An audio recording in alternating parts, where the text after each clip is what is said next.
Bill, do you have anything next Thursday at noon for us?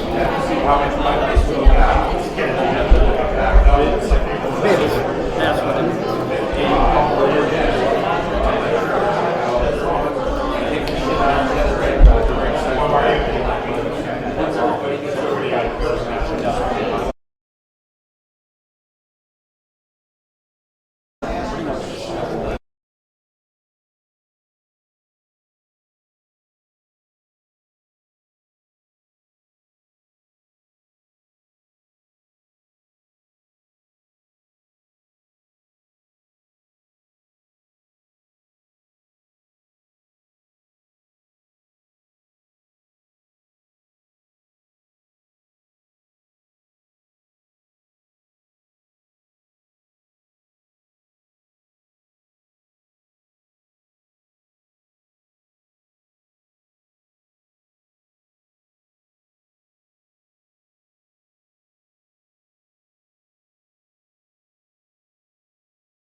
Oh, that's true.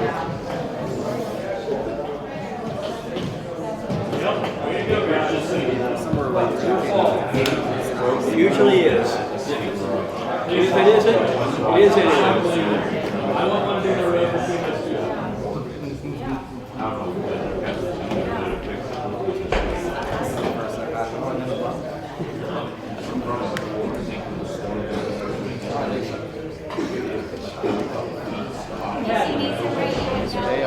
Oh, I just didn't want to write that right.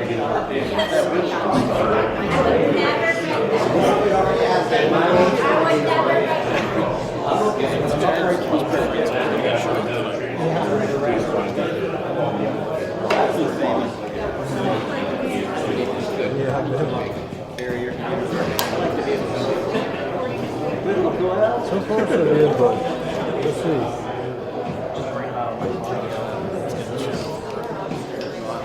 Yeah, it's definitely got a little reverb off those ceilings. Call this meeting to order. We'll start with the Pledge of Allegiance.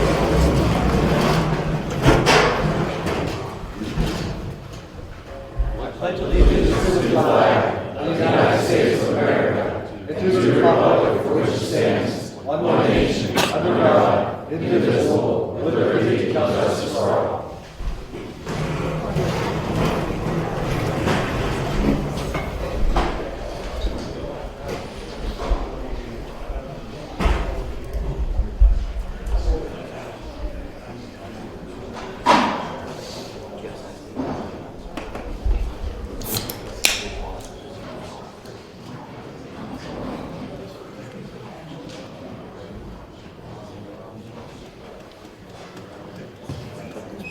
I am Mayor Pat Reesinger. I'm calling the Joint Consolidation Board meeting of March 17, 2025 to order. Please note that this is a public meeting being recorded, and anything said in the meeting is part of public record.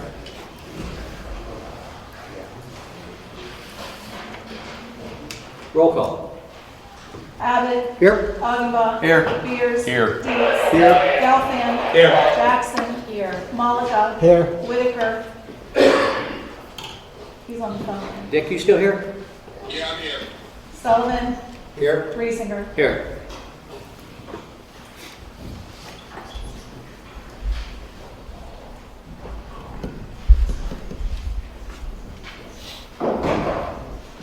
We had a small executive session prior to the meeting, legal matters, is what I would call that. Okay. Positions open. We have two positions that are coming open in the very near future. The one will be an accounts payable and the other accounts receivable. So it's currently the deputy treasurer and then a position that was approved by the joint board previously, but we hadn't written the job description and such yet. We'll be posting them in the coming days. If people are interested, you'll be able to find the information on our website, and you can forward a resume to the manager's office either by mail or by manager@duboispa.gov. Notice is dumpster day. Combining dumpster days for Sandy Township, City of Du Bois, first Wednesday of the month. Have you had one, a combined one yet? No, April will Okay. be the first one, so Okay. it'll be a learning experience. It's good. Please bring, Bear with us. yeah, please bring proof of residency. It might turn and- into something different, but that's what we're doing. You have to bring proof of residency, a water bill, tax bill, Yeah, paid water, garbage bill. page garbage bill, anything that says has your address on it that you live in this township or the city. Okay? Question. Yes, sir. I'd like to see, since we're combining, let's see how it goes. Yes. If it's too much, I would like to see another day opened up for our residents. So Yeah. that way we can make sure they're taken care of. And I think that's what, this is kind of a Yeah. test, and we'll see how it goes. And remember, we go till 7 at night from May through October Yeah. also, so it will be longer hours. Give a little more flexibility for some people too, so. Thank you. And I always say this, we have that dumpster day, but any day of the week, you can take grass, trimmings, things like that over there. There's a place to put that. I use it all the time. It's a really nice benefit. I would assume this township or the city could use that. Sure. We really don't have any rules on it right at the moment. Okay. As long as it's not a contractor. As long as it's not a contractor. Yeah. Fire committee. At the last meeting, we announced a request for volunteers to serve on the fire committee, which was a result of the DCED's recommendation to have such a committee. We since clarified with DCED that what they were suggesting was that we have a member of the township and a member of the city council that are not affiliated with the fire departments beyond said committee. So I apologize for the miscommunication on our part, and we do appreciate all those that send in their notice of interest. While I'm on a roll, why don't I also just hit briefly that this meeting, as the chairman mentioned, is being recorded and it's being published on our YouTube channel, and the link to that can be found on our website and Facebook. And thank you very much, Priority Media. And then finally, again, we'll be moving to a locksbox model in the near future, whereby you'll be getting an envelope with your utility payments. Even though the address is no longer Du Bois, it is still true. Please remit it as instructed. And actually, we do actually prefer that rather than coming into the office and trying to pay. One more final comment on that: the 16 Scribner main City Hall building is currently closed for construction. And so if you're going to go make a payment, taxes, etc., you're actually going across the street to the old S&T building. So it's the same parking lot, you just walk across the street. We get a lot of calls of people that go to the front door and then immediately call the number and say, "Why is your door locked?" And so we're pretty much saying, turn around, head right across the street. It's really nice in there. The city crew did a great job. Drive-through working too? Or Yes. Just the first line. just the first line? Okay, moving on to public comment. Public comments. Agenda items. Yeah, agenda items. Yes, go ahead, Ms. Clark. I'd like to address the rules of public comment, actually. I'd like to address the rules of public comment that is on the agenda. I know at the last consolidation meeting, you had indicated, or maybe it was the council meeting, you had indicated that there was going to be a means of time limit, which I think a time limit per topic is certainly reasonable. But to silence people on multiple topics would not be something that I would think would be a prudent thing to do. The other thing is the comments have been removed from the videos for these meetings. And that's something that we have the capability of being able to comment on the videos if you couldn't make it to the meeting, if you were just watching the meeting virtually. So I'm curious as to why the comments have been removed, because as the leadership, I would think that hearing the people would be the utmost important thing to you, to know what they're saying, what the perception is, to be able to stop rumors or alleviate concerns before they ever develop into something that shouldn't be. Well, I mean, I can speak to the rules of public comment are outlined under the Sunshine Act. And many municipalities do have rules and regulations. The Sunshine Act actually allows for that, for municipalities to have rules and regulations governing and rules that pertain to public comment, so that it's not so totally open-ended. It's certainly not designed to silence people, but by and large, I kind of conducted my own informal survey of municipalities across the Commonwealth, and generally speaking, public comment is limited to 3 minutes per person. That's just, you see that across the board. 5 minutes, once in a while you'll see that as the limit, but 3 minutes is kind of the standard. And is that per comment, per topic? Because one citizen may have concerns or even valid information concerning multiple topics, and then to be told, sit down, you had your turn, would not be appropriate. And I have seen that specific provision in other policies, whereby, you know, the 3 minutes is per topic. Per topic. Per topic. So you wouldn't have a citizen just sit down because you thought. So if you wanted to, in other words, if you wanted to speak, I'm just saying that's a possibility of a rule. I don't know if this board will want to have that rule or not. It's a possibility that it could be 3 minutes per person per topic. So if you spoke on one topic and then, you know, you wanted to speak on a different topic, then under that scenario, if it was per topic, then you would be able to speak again. We need to discuss that. We do need to discuss that in light of, that's a wonderful point you're bringing up, honestly.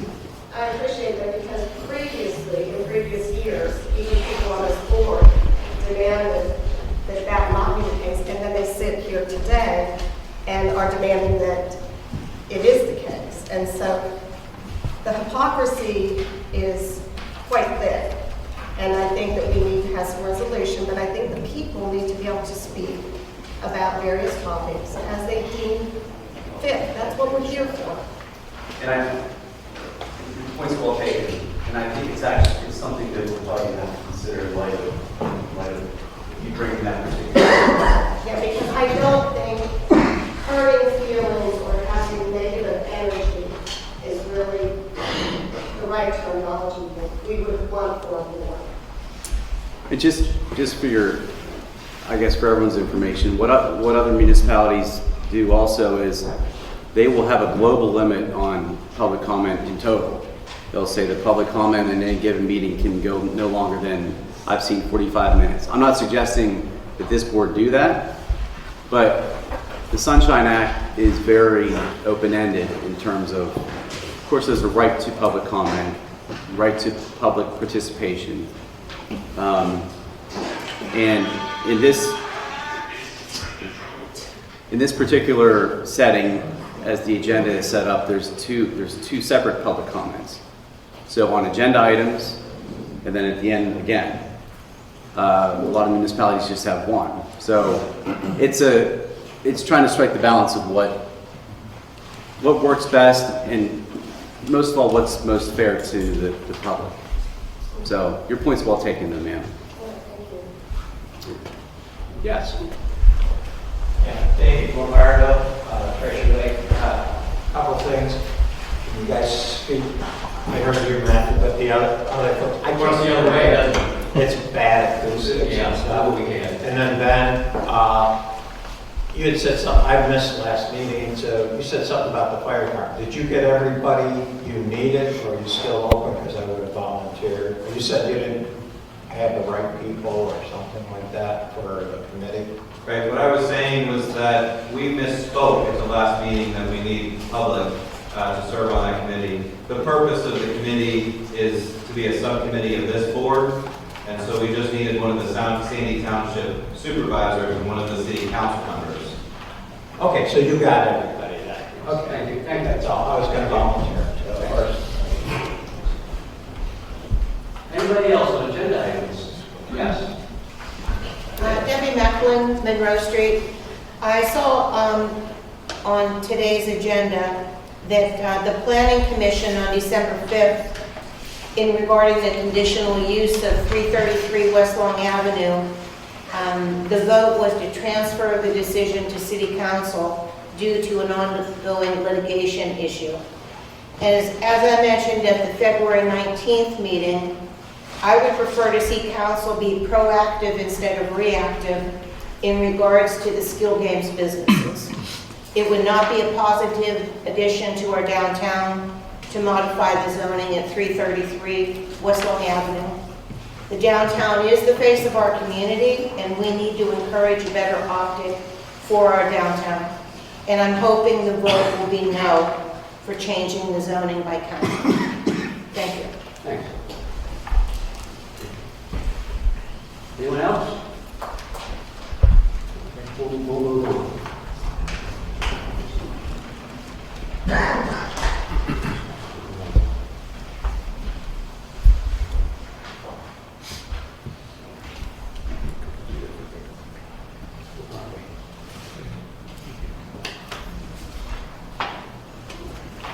In an effort to be increasingly transparent between the township and the city, we will be bringing all business from each of our respective meetings to this meeting first, in an effort to be efficient. We've divided the new business portion to joint board business, where we will all vote city items, where the city will vote, and township items, where the township will vote, which will be discussed here and voted on in a meeting later this evening at the Oklahoma Fire Hall. So there'll be, Sandy Township will be moving after this meeting to the township, to the Oklahoma Fire Hall. Okay? Board members, please review the meeting agenda and make sure it meets your expectations.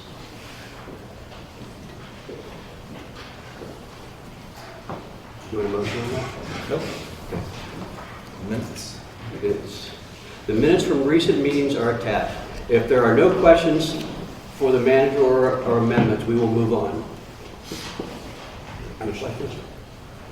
Okay. Joint board meetings, city minutes, township minutes, municipal authority minutes, and city minutes. Okay. Fiscal reports. The fiscal reports for the city and township are attached for your information. They're also on the web. All this is on the website also. If there are no questions for the manager, we will move on. City treasurer's report, city budget actuals, budget to actual for February 2025. I looked over that. We're doing pretty good. I didn't look at the township budget.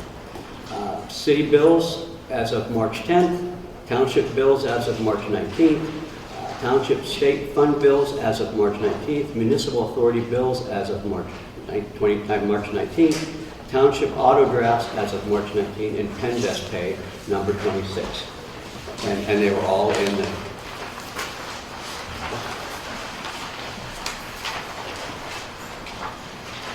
Again, the department reports for December. Oops, sorry, February. Apologies. December there. For both entities are attached. If there are no more questions for the manager, we will move on. Information technology, there's a public works report, there's planning and zoning, city police report, Sandy police report, Sandy fire report, and city fire report. There were no correspondence to bring at this meeting. YMCA request. The YMCA has sent, I guess I was inaccurate, there is a letter that we decided to throw on kind of last minute. YMCA requested the use of some facilities, and I know in the past this board has voted on that. We didn't see a reason to necessarily vote on it, but we're announcing that they're trying to use the tennis courts on Tuesday evenings, some various Wednesday evenings, and such. And so that's in the packet. If there's any objection, please voice it now. If there's no objection, then it will go through. Okay. No proclamations for this month. We are actively working on comparing township and city fees to equalize them. We have more updates on this on the future. As for the 2025 pool fees for the city, if no objections, we will let them stand the same as last year, which I believe is the same as the year before also. Okay, so we haven't changed it. It's a wonderful benefit for the families in town. The pool pass rates are on the website and on the agenda. Consolidation fee.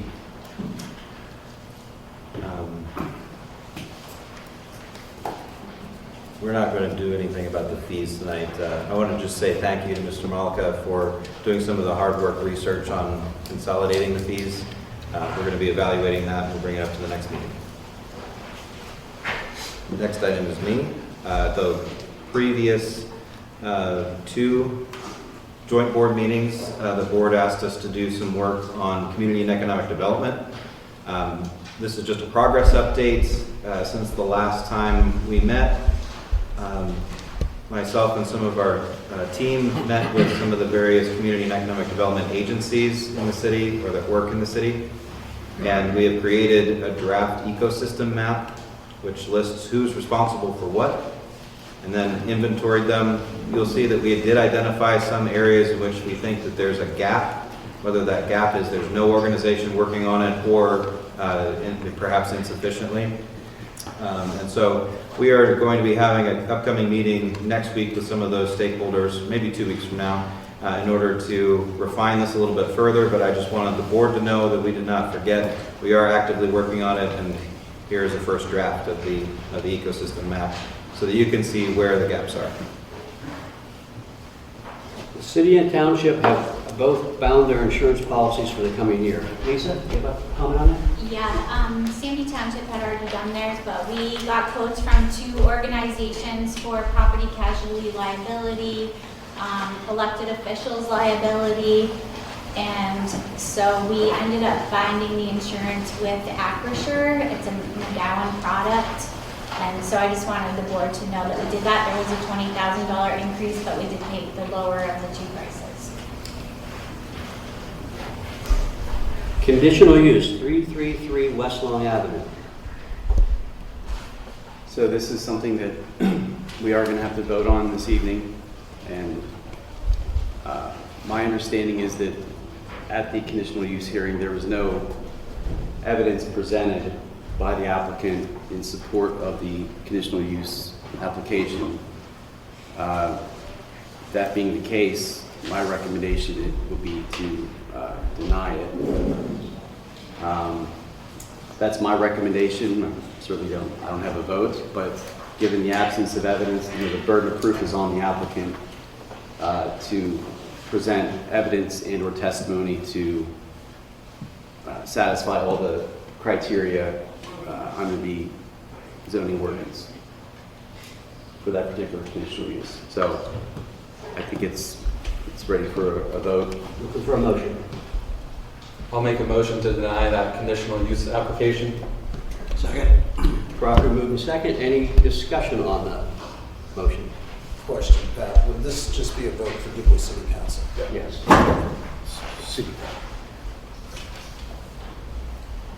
Vote on the motion. Augenbaum. Yes? Dietz. Yes. Gelfen. Yes. Jackson. Yes. Reesinger. Yes. And just for purposes of completeness, we have 45 days from the date of the hearing, which was February 10, I believe, in which to, I'll be preparing a written decision with findings of fact and conclusions of law in support of the denial. We don't have the benefit of the stenographer's transcript yet. It's something to which I can refer in doing that, but this vote had to happen tonight, so, but I had time to prepare the written decision. That's all on that. Due to previous work on the codes subcommittee, staff prepared RFPs to consolidate the codes of Sandy Township and the city of Du Bois for the new city. The consolidation agreement indicates this does not need to be completed until the end of 2027, but it can be a long process. It's not something we're going to get back in a couple of months. It's taken two very thick, very large legal documents and putting them together to make one. It's quite an ordeal. So we wanted to get started on it.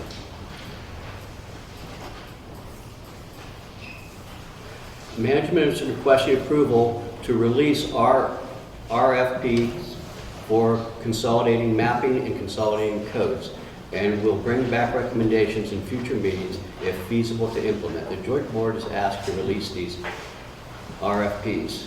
I would like to see a motion to move forward. Motion to authorize the manager. Thank you. Second. Second, okay, properly moved and second. Any questions on the motion? Let's vote on the motion. Abbott. Yes. Augenbaum. Yes. Beers. Yes. Dietz. Yes. Gelfen. Yes. Jackson. Yes. Malika. Yes. Whitaker. Yes. Sullivan. Yes. Reesinger. Yes. Creating fire task force. I'll take that one if you don't mind. Not at all. At the last month meeting, the DCED Representative Levi Epps made a recommendation that this joint board create a committee. The committee's responsibility would primarily be to take the recommendations of the upcoming fire study, which is going to be presented later this evening, and actually help the board implement it. So the purpose of this is a purely advisory committee, but of the decision makers, of the key stakeholders, so that this board can take action. And so the example that I've been using is, let's say the DCED fire study says you should sell 2 fire engines. Well, they're not going to get into the finite details of this is the one, and they're not going to write the resolution to do it. And so the idea would be this committee would be the one that drafts the resolution and says, here's the vehicle that we recommend, and actually maybe it shouldn't be 2, we just want it to be 1, and here's the VIN number, ready to go. So this is not a decision-making body. The idea of this committee is to advise the joint board.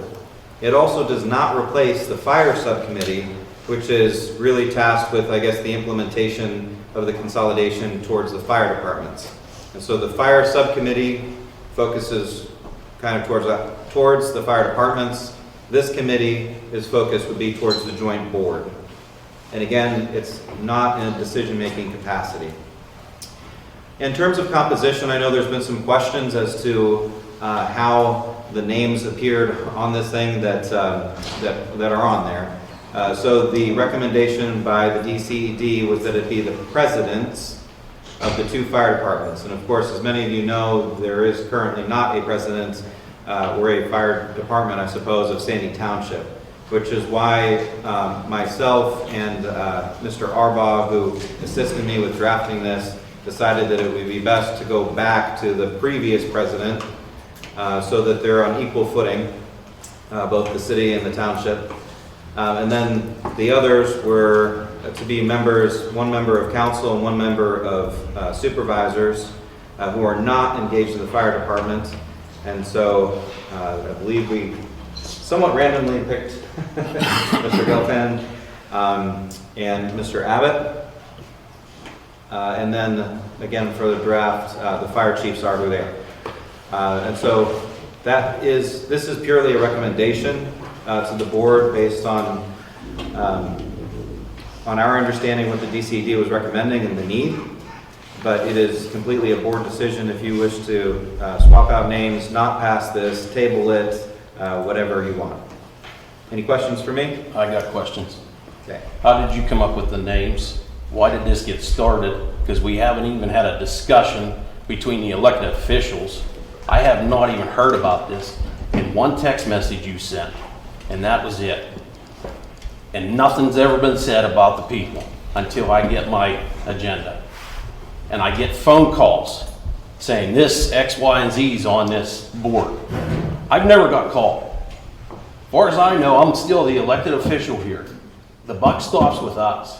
Why wasn't I informed? Why didn't we have a good conversation between the 10 members if we need this board? And also, why is it that you chose a past president that we've had issues with, and that's why we always had contracts in this organization as Sandy Township? And I brought this to both chairmen last week when this was floated. I says, where's this at? And they both told me, I don't know, I gotta get a hold of Ben. I says, I don't think this should be on the agenda. And I kept getting the runaround. And I don't like that. The people elected us to run this community. We will run it efficiently. You work for us, and I want phone calls, and I never got nothing. And that's a bunch of BS. And it has to stop. I'm making the motion tonight. This gets tabled until we have a good sit down and discuss this stuff. Because all this is more layers to BS. We're the elected official. We can make it. There's enough capable people in both fire departments. But there's 4 fire companies. We don't have a fire department in Sandy Township. There's 4 individual companies that make up Sandy Township. There's 4 individual contracts to Sandy Township. You have to have them at the table because we're giving a lot of equipment to this new municipality. Turn it over. And nobody said that. Mr. Arbaugh, he's a part-time employee. So why all of a sudden is he now front and center when we're the elected officials and supposed to be taking care of all this, moving to our new community? It fell on deaf ears, and it's not going to happen. We need transparency. And I'm tired of getting behind the 8 ball, people calling me, and you're sending out stuff, and I don't know what's going on. And I'm the elected official. It's ridiculous. We can't have that. It was recommended by DCED in a It was public recommended presentation. at the And end. it's supposed to be a public conversation, not to be a private conversation. That's why it's on the agenda. We were tonight, bringing to it have up the for this conversation. meeting, Elliot. It's on the agenda tonight to have the That's conversation. right. But that was it. Nobody said a word. Where did these names come from? Do you want to have a private conversation? No, I want to bring it up now. That's why I'm having this conversation. Is where did the names You're come proposing from? a private conversation. No, I'm not promoting that. Well, We then why need to can't we know. have the We're conversation having tonight? That's what I'm saying, Elliot. Right That's why it's now, on the agenda. Okay, just tune it down a bit, let's just have a conversation. we are having a Okay, conversation, but Jim. it's not a very good conversation in my mind. Well, The way it's that's being- up to you. the way it's being presented, and there's not enough. You know there, what? so It's I have my no problem opinion. with your points. It's just how it's delivered and the perception out here right now. Well, that's too bad. This That's is my my, opinion. that's your opinion? And I respect your And that's opinion, right but there, respect Mr. mine. Chairman. I'd like to see this table. There's a motion on the floor. Is there a second? Second. Properly moved and second. Any questions on the motion? Vote on the motion. Abbott, No. Augenbaugh, No, I think it needs some more discussion. I guess. So you're going to vote yes to table it, Oh, is that what okay, I'm sorry. right? I missed- Yeah. His motion was to table I'm this. saying, Yeah, his motion was to table the to make a decision table on this at this Yes. time. So a yes vote would be, I think we need to move forward, yes. okay. Yeah, wait. You want to change yours? Yeah, this is the table Or of no. further This is discussion. the table. This is This not is further to discuss. discuss. Yes. So you're, yeah, yes, okay. Peters, Yes. Dietz, Yes. Gelfen, Yeah, I'm happy to table it, but I don't understand the outrage really, when it was put on the agenda tonight to talk about it. That's why we have it on the agenda. And there's only 2 options in the city of non. But what do we need it for? Because we haven't even seen the study yet, I Elliot. know, I agree. That's what I'm That's why I'm saying. gonna This vote. is a conversation, That's why I'm gonna vote and we're to having it table. in the public. That's why I'm gonna vote to I got the table same it. information you did. Can I finish my thought? Sorry. There's only 2 people on DuBois City Council that aren't affiliated with the fire department, so it's either Jen or I. And I've stepped up and volunteered for it, and I don't know how Sandy decided to pick their person. I'm not involved in it.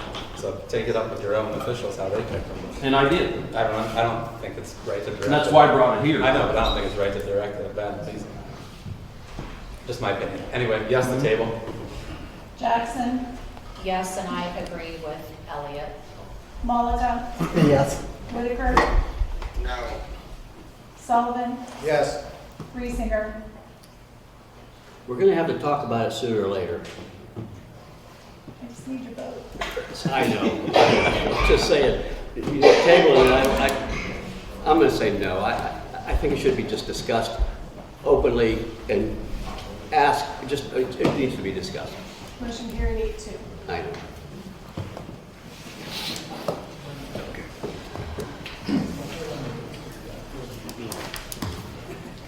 Resolution for public participation. Greg, is this on twice? It's on the joint board agenda, and then, so that it would be the rules of the joint board. Then it would also be the rule of the city council, and then it's also on the township agenda, so that the rules in all 3 match. Okay, I understand. So I had prepared a resolution that would govern public comment. Mindful of the comment that, Ms. Clark made, that just to be candid, that provision is not in there, is not in this particular policy. So that is 3 minutes per person per topic. So I guess the question is whether you want to limit it just to 3 minutes per person, period, or if you want to allow someone to speak on multiple topics with a 3-minute limit on any engagement in public comment by that person. I think that's a decision for everyone here in terms of how you want to handle that. I think I certainly encourage public comment. I think it's good, whether it's critical or positive or anywhere in between. The elected officials need to hear it. So, particularly with the consolidation, all the issues going on, transparency, etc., I will leave that to the elected officials to see if you want to table that and amend that, or how you But we could make a motion and make changes to it. You can make it. We can finish that tonight and you could changes. That's correct. You could make a motion to approve it, subject to that provision being made or corrected. Motion. Second. And what's your motion? To accept it with the, adding the 3 minutes per comment. Per subject. Per subject. Right. Or, yeah, sorry. Properly moved to second. Discussion on it. I believe that 3 minutes per person at 2 times, 1 for agenda items and 1 at the end. I think that is sufficient. Okay? Is this a joint? This is a joint. It's a joint motion. Personally, that's how I feel.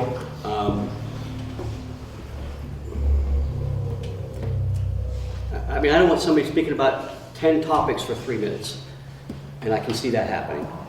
So I think there needs to be some sort of, we're discussing this right now. Well, I think, if you read the Sunshine Act, the scope of the comments are to be things that are obviously city-related, but not just city-related generally. They're about things that are of public concern or things that could come before the board or are before the board. So it would be, but, 3 minutes can go pretty quickly. It is. And if somebody wants, if they have multiple issues about which they want to speak, then that's why I'm throwing it to everyone here to decide. Can there be a total of 10 minutes total per person? Wait a second. Like if they have 3 subjects? You can also limit the global, I think that was. You can limit the 30 minutes for public comment. You can do that too. Then I would want, okay, say we do 30 minutes total for the public to speak. That's not fair if somebody speaks 5 times at 3 minutes. Then there's going to be people that, there's going to be people out there that don't get to voice their opinion at all. Well, and part of the policy, and I would encourage everyone to read the policy, is because if you want to make a public comment during the meeting, the policy provides that you will sign in ahead of time. On each subject? Now, as to the fact that you want to speak, provide your name and address, and the general substance of what you're going to speak on. And that way there's a sign-in sheet kind of. And it's only for residents of the township. Residents and taxpayers, correct. Taxpayers of the township. Yep. If I might add one comment, it's that we did consider, Attorney Gig and I did consider the idea that people might have more than one topic. And in such instance, there is provision in here that the chair can rule, of course, that the person has more than 3 minutes. Mm-hmm. And furthermore, if the board doesn't like the decision of the chair, they can always overrule. So there is flexibility built into it, but I'm hearing from the elected officials that you want to build in that one specific provision at least. Yeah, definitely. I would say. We have a motion. Any other comments on motions? This is a city or a town? This is a joint? This is a joint, so It's a that joint. is consistent. We'll vote on a motion. Abbott? Yes. But before we vote, can you read what the motion is, so everybody knows? The motion is to accept the resolution with the amendment that it's 3 minutes per person per subject. Okay, that's what we're voting on. Go ahead. Augenbaum? Yes. Spears? Yes. Deeks? Yes. Gelfen? No. Jackson? No. Malika? No. Whitaker? Dick, it's your turn. Yes. Okay. Sullivan? Yes. Reesinger? No. It's a vote. 6-4. 6-4 in favor. Okay. All right.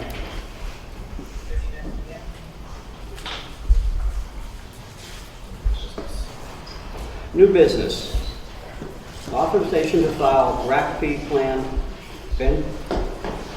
As you're probably aware, the city years ago applied for a redevelopment grant, RACP grant, in order to rehab the existing city hall to accommodate far more offices and such. It's a $2.5 million grant, which has to be matched. We have deferred a couple of times now the filing of the master plan, the project management plan, the PMP. And most recently, we actually extended it, I believe just about a month ago. But we were able in the last few weeks to get all the documents together that we needed to, and are now prepared to file the PMP. And that means that we could start drawing down funding from that $2.5 million in the coming, probably a couple months at this rate, coming weeks anyway. And so one of the steps that we need in order to move forward with filing that is authorization from the city board, since the city was the applicant. Therefore, I'm asking for a motion to authorize management to file the RACP PMP, aka Resolution 0406. So moved. Second. Properly moved and second. Any questions on the motion? I'm sorry, Gelfen, did you make that motion? Thank you. Augenbaum? Yes. Deeks? Yes. Gelfen? Yes. Jackson? Yes. Reesinger? Yes.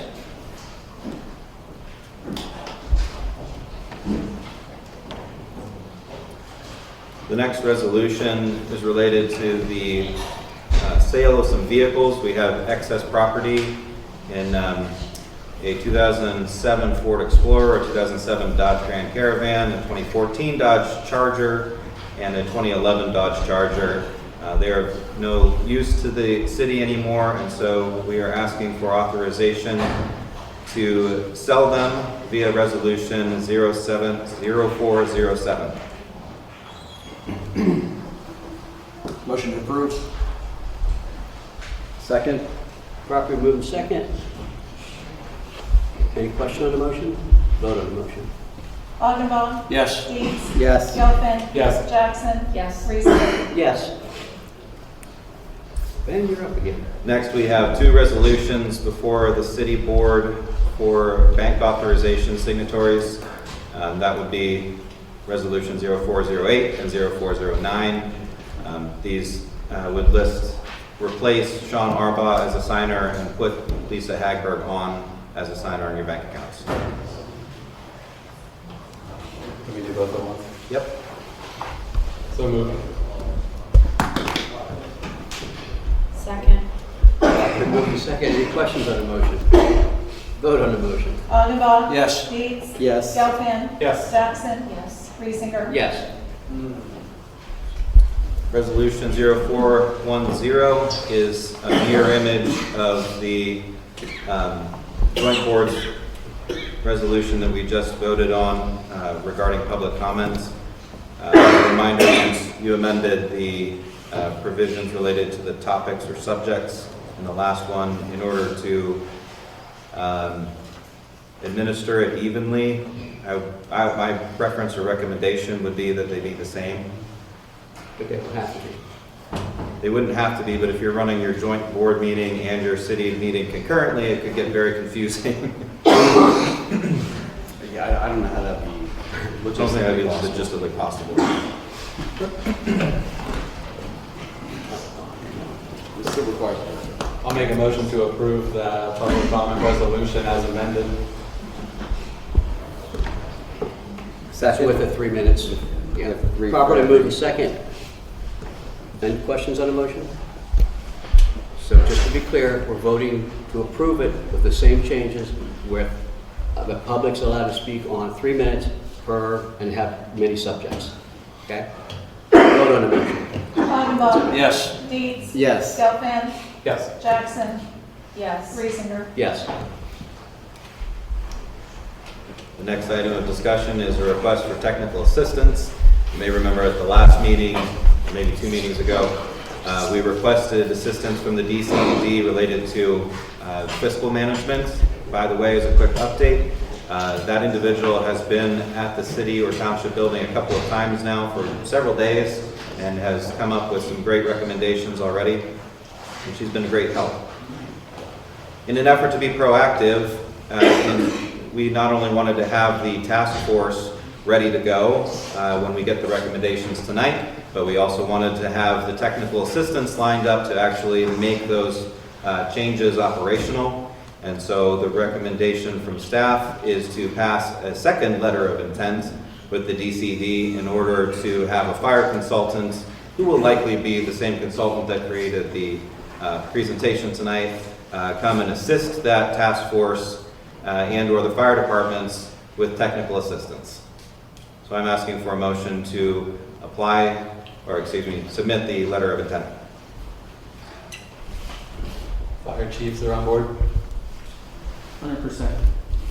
I think it might be premature, given kind of what Bill said. We haven't seen the study yet, but I would highlight that Probably going to need help no matter how it goes. Maybe. the verbiage does say the request is for the DCED to provide technical assistance in implementation of all 4 portions of the DCED's fire study as determined by the Joint Consolidation Board. and is this being voted on by both bodies or just the city? Just the city, because you need one applicant to, the joint board isn't a thing. It's not an entity that can apply for assistance. Oh, okay. So it's the city. It could be the township, it doesn't matter which one. I'll make a motion to approve the application for technical assistance. Second. Properly moved and second. Any questions on the motion? Vote on the motion. Augenbaum. Yes. Deeds. Yes. Gelfen. Yes. Jackson, Yes. Reesinger. Yes. Bid award to Francis J. Pallo. This is for the Long Avenue culvert repair and the Fourth Street Bridge repair award. Yes, their bids were very reasonable, within line of what we were projected. They were low bidder. And it will be for the West Long Avenue Bridge that has the Jersey barriers on it, and the 4th Street Bridge that goes back to the old armory. Do you have an idea when construction can start? They should be able to start first week, if not the second week of April. Okay, good. And be completed within probably 6 weeks. Wow, okay. Do you need a motion? Motion to accept bid award from Francis J. Hollow. Motion. Second. Properly moved and second. Any questions on the motion? Vote on the motion. Augenbaum. Yes. Dietz. Yes. Gelfen. Yes. Jackson. Yes. Reesinger. Yes. All Schaefer recommendation? The Stahl Schaefer recommendation letter was recommending Francis J. Pallo. At this time, I think you need to make a decision. Since it's a joint board, you could continue to run the meeting, but since it's township business, you could turn over to your co-chair if you wanted. Whatever you prefer. You're on the roll, Pat. New business township. Is this completely township? Yeah, but it's, so this is an interesting thing. I mean, if it's a township meeting, Mark should run. The township actually can't vote on this, though, directly. Again, we're trying to bring everything for the entire community to one meeting. But because of the way that the township has advertised their meetings, they will have to have a meeting after this meeting in order to actually adopt all of this. So we're having the discussion here so that the entire public can be aware, but there still has to be another meeting. So there will be no votes during this section. Just a review. Planning and zoning request. Minor subdivision off of Ridge Highway, south of I-80. So this is the portion of the land swap portion, State Game Land 77, that the city is receiving from PA Game Commission in return for the acreage out on the watershed. So that is in order, and the Planning Commission recommended approval. Okay. All right. Subdivision at 5242 Beeline Highway. So this is near the entrance to Sebula Dam, Sebula Lake, going up Beeline Highway. The properties were purchased, if you remember, they were overgrown, dilapidated buildings. It's subdividing off about 3/4 of an acre from a 6-acre parcel. They did have to have a zoning variance, which was granted in February because of lot size and the zoning classification there and the setbacks for the existing structure. Now it looks like it can move forward. The residual part is mainly flood zone, wetlands, and there's no plans for anything on it. Lot consolidation for Grub. Just a simple lot consolidation out in Treasure Lake. We had held a public hearing prior to, which no objections to this, so pretty simple. The authorizations to advertise them? Yeah, the first one there for 15137 Treasure Lake is another lot consolidation in Treasure Lake. The 1029 West Long Avenue, that is a zoning map change. They have approached, which was in front of you guys last month. It did go to Planning Commission yesterday. They had no comments on it, so it comes back for a public hearing. This is a small portion of property at Christ the King Manor, at the corner of Central Christian Road and West Long Avenue.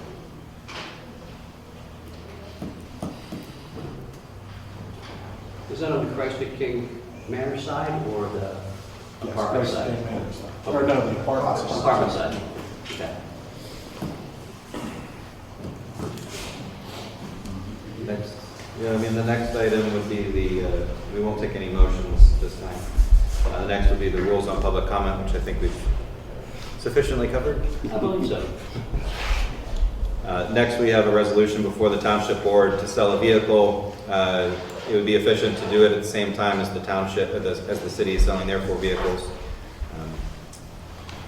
The next item of interest is the small water and sewer grant. The township supervisors asked that we apply for a small sewer and water grant program through the state. We need an authorization resolution in order to do so.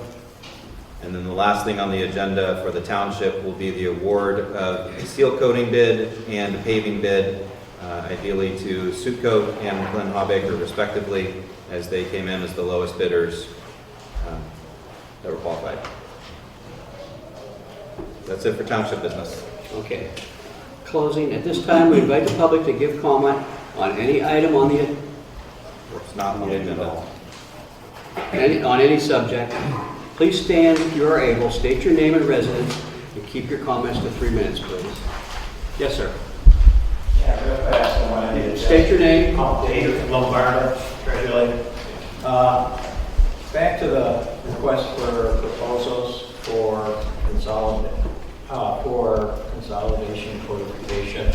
I know I've talked to you, Ben, a couple times about getting a committee together. So has it been decided there will be no volunteer committee, and you're going to put it out for vote? I'm assuming this is request for proposals, or request for Well, it's usually clarification. Does the board want me to answer during the public comment period? No, I think it's better if we just write them down. I think our procedure is going to be, we're going to write it down. If we can answer them tonight, we're certainly going to answer them. And if we can't, we'll answer them in the next meeting. Yeah, I just wanted to know if you were going to have a committee. Or what? If you were going to have a committee, or this is in lieu of a committee. You're going to contract out to codify it. Last time you had a committee. We'll answer that. We'll answer that at the end. Oh, okay. If I could just jump in, just for future reference, so the public comment policy that will be in place. Effective moving forward.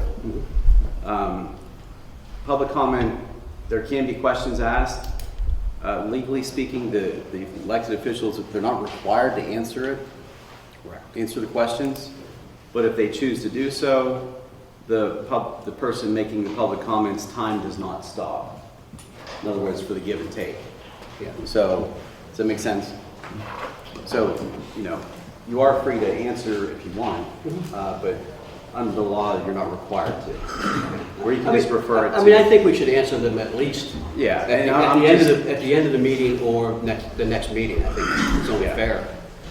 I'm just trying to give everyone a forecast of what it is. And I'm not trying to get too technical, but thought I'd note that.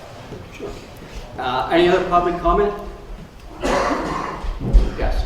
Blank Park, Ring Street, New Doors. And this is going to go along with the line of the fire department and the study. Maybe I'll get the park before the horse, and I will definitely try to keep it under 3 minutes.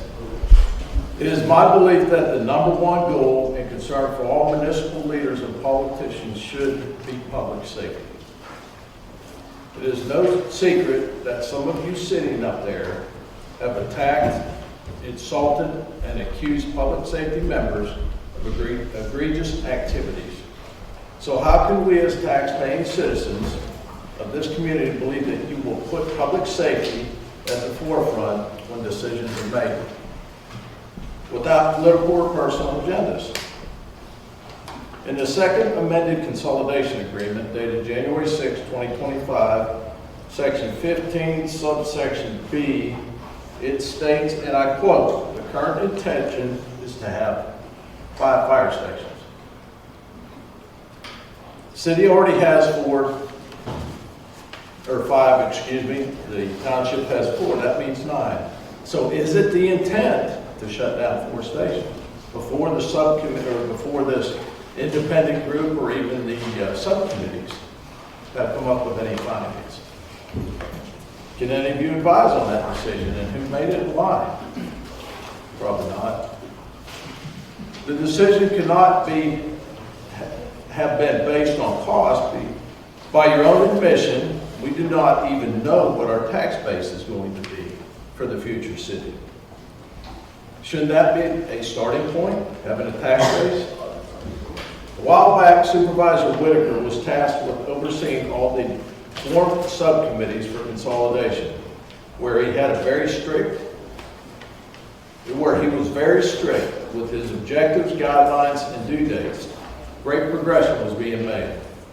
The fire subcommittee, as far as I understand, still meets and make great strides for the future of the fire department.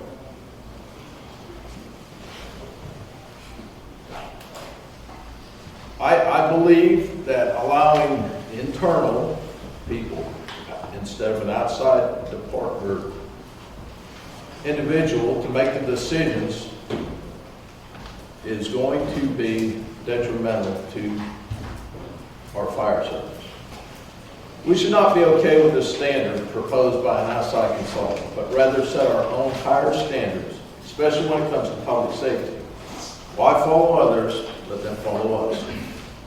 It is my opinion that we do not shut down any of our fire stations for the foreseeable future. Shutting down fire stations will make a profound impact on our volunteer membership, thus having a catastrophic effect on the safety and welfare of the citizens.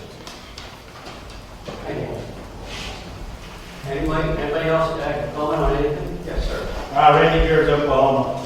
Why is there so much emphasis on the volunteer organization and not on the others on the workforces and combining? There just seems to be so much priority taking place here with the fire companies. And a lot of shenanigans are really going on, and it's bad. It's really bad. And I'd like to know when the manager is running the whole show here, and not the council or the supervisors. He's to manage and to listen to you people that were voted on by the public. If you can't do that, you might as well get out. Because this guy's not going to be around, and that lady's not going to be around. And we're going to be when the shit's going. Pardon my French. That's all I have to say. Anybody else, public comments? Mr. Mayor, Anthony Simplizio, 701 West Weber. Just a question for the solicitor. The conditional use for the 333, that was for the machines, right? Has there been any movement from the state? You said last meeting or the meeting before, that the state was looking into that. Have you heard anything like that? Yeah, I did mention that, and that case is still pending before the Supreme Court of Pennsylvania. So no decision yet. That'll make a big difference. Yeah, I don't know what the high court is going to do, but in fact, I know you had mentioned it before. Yeah, nothing yet. Thank you, great question. They take a lot to decide cases. Anyone else? Yes, Ms. Clark. Linda Clark, Green Street. 10 days ago, I asked a question about the solicitor firm and had asked if you had come prepared for a statement, and you said no. But you would get us a statement immediately. We're 10 days out. There's no statement. I'm even concerned that the local newspaper hasn't attempted to get that statement for us. So I'd like to just make a couple of comments, and that is that transparency, for transparency purposes, it's out in the community that this is a personnel issue. This isn't a personnel issue. This is a firm that was contracted to perform legal duties, and they are responsible to us. And it's my opinion that due to the fact that there has been deception by not bringing this forward, and this community had to find out through articles in newspapers that were not even in our area that there was a problem with the solicitor. It's not a personnel problem, it's a personal problem. The issues are separate. The problem is there's a consequence for a behavior. And the behavior, I think everybody can agree that there may be something that drives it, but that becomes personal. The issue is that the service to other individuals that were paid for were not provided. And that means that we have the right to reconsider, or at least be notified. The solicitor group did not know, by your own admission, you were unaware of it. In January 6th, the solicitor stood up and sold himself with 2 different options. Since then, and I'm sure he's a very nice guy, but he hasn't been present at 2 meetings. We're paying a firm for nobody to be here. That is a problem. But more importantly, the firm has been deceptive with us. That's an even bigger problem. And that is something that needs to be taken into consideration. I think that this firm needs to be suspended or terminated, because that's what you do to anybody else. And I think it's very important to think about that. It has nothing to do personal. It has to do with the professionalism. And this was not professional. Again, we're standing here right now. I'm having to address it, and not one of you have put out a public statement. You promised it. It is your responsibility, and you did not do it. It should not be the attorney's responsibility to do something that we requested of you.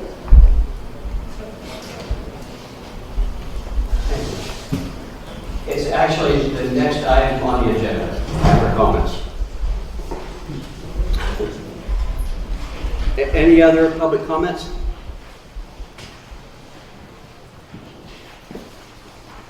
Okay, we're going to close that then.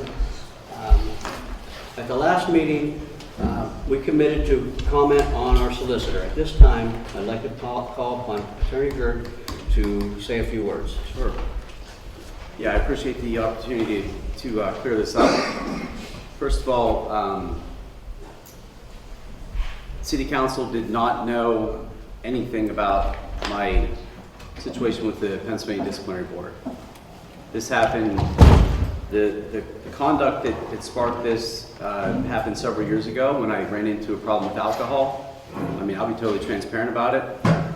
An order came out from the Supreme Court of Pennsylvania, which put me on probation for 2 years because I actually drove over there to the disciplinary board, met with the prosecuting attorney on my case, and was candid about my substance abuse issues.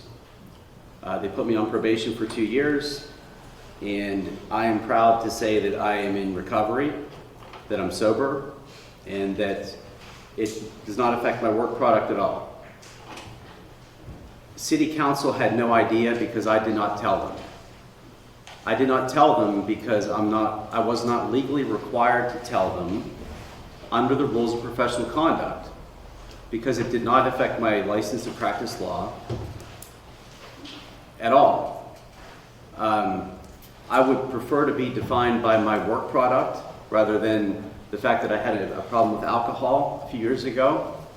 I would venture to guess there's maybe 1 or 2 people, or maybe 5 at the most in this room that have not been touched by or affected by substance abuse or addiction or something of that nature in their families or in their friends. It's something that I got honest with myself. I took accountability, and I sought the help that I needed. And I'm proud to be sitting here. I'm proud to have the backing of the City Council.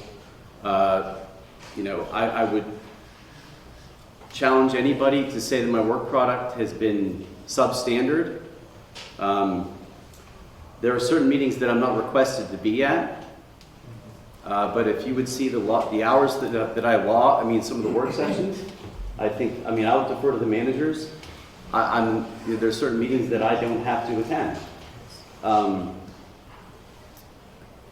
I would attend every single meeting if I'm asked to do that. So, to be clear, I take full ownership of this. Okay, it's something that the order from the Pennsylvania Supreme Court did not come out in which there was a disposition of my matter until it was about a week and a half into December of last year. At that time, I told my law firm, I was candid with them, all the partners in that firm, and there's over 20 attorneys in that firm, all the partners, which number about maybe 8 or 9, stood behind me, and I'm very grateful for them. I don't make any excuses at all. Addiction, alcoholism, whatever you want to call it, does not discriminate among anybody. I ran into a problem, I faced it, and I've had tremendous support from my fiance who's here. Wasn't for her, I've done all the right things, and I have the unfortunate thing where someone can go on the internet and look at every single thing that was alleged because I had filed a joint petition for discipline. I agreed that I had a substance abuse issue, and that those events occurred a couple years ago. So anyone can go on there. I'm an open book. People can criticize me all they want. They can look at my medical records that are published on the Supreme Court website. I simply am not ashamed to be in recovery. In fact, I hope I inspire someone tonight to seek help or seek help for a loved one if they have an issue. Because statistics say that only 10% of people that have an issue actually face it. So I have two things now that I never had before: perspective and gratitude for everything. And I thank the Lord and my Savior for helping me through this, and I'm proud to be here. So.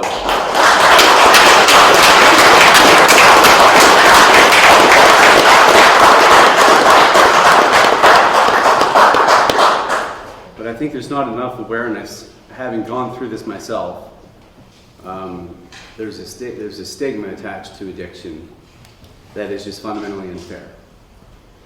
I don't walk in any of your shoes. You haven't walked in mine. Mine happened to begin when I lost my father to cancer. It was my best friend. He's my world. I dealt with it the wrong way. But I'm clean and sober, and I'm proud of that, and just very grateful. So your points are well taken, ma'am. The lack of confidence, lack of transparency was not on the part of the city council. And if there's a perceived lack of transparency on my part, it was unintentional, because I was not directed by the Supreme Court of Pennsylvania to notify every single person because my license was not affected. So, if the Supreme Court of Pennsylvania believes that that I'm fit to practice law, then with all due respect, who is to say that I'm not? They took a full evaluation of the matter, and again, I didn't even hire an attorney to handle the allegation of substance abuse. I went and faced it myself. I owned it, and I was candid with them. And yeah, I'm on probation, but I've never felt better in my life, and I'm proud to. I have beaten this thing, and I'll beat it the rest of my life. Thank you, buddy. That's all I have. Thanks, man. Any other comments? Manager comments, sure. Briefly, I would like to, first of all, thank Attorney Gigg for coming tonight and sharing this story, and I hope that it is an inspiration, and I hope it answers most of your questions. I would like to confirm what he said about his not attending the last couple of meetings. The fact is, his time is very valuable, and we use a lot of it. And so, rather than having him sit in the car in order to help with parliamentary procedure matters or something like that, Lisa and I have asked him at times to come or not to come based on what's on the agenda and how comfortable we are handling it. And so we did ask him not to come to the last couple of meetings and instead work on right to know requests. I would also highlight again that we have had no issue with his work product. We've been very pleased. I would say that I've had probably a dozen solicitors. I could comfortably say I've had a dozen solicitors over the last decade. And Attorney Gigg is in the top 2 in terms of responsiveness, and especially responsiveness and thoroughness. And so we were very appreciative of his work, and I have had no issues with his work product. I'd like to quickly address a couple of the issues that were brought up under public comment.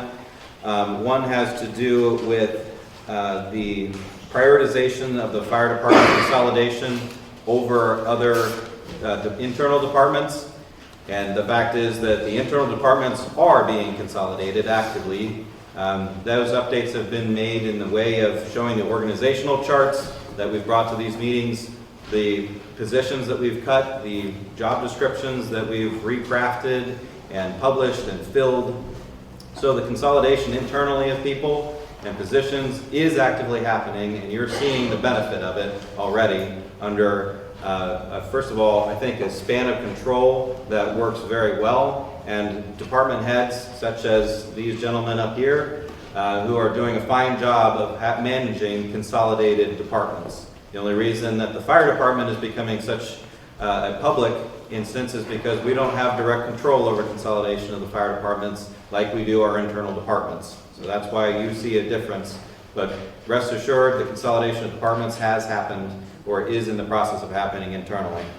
And finally, on the issue of the committees, the former subcommittees, first of all, on the specific one related to codes, I do anticipate needing to reactivate that. All of them were disbanded or discharged, I suppose, so to speak, I think about 18 months ago. It was long before we got here. And then about a year ago, they reactivated the fire committee with three specific tasks. The others are still dormant. The codes one, or ordinance one, or whatever it was called, will be making a comeback, I'm sure. I've already drafted the resolution. I just hadn't put any names in it yet. I'm glad I didn't.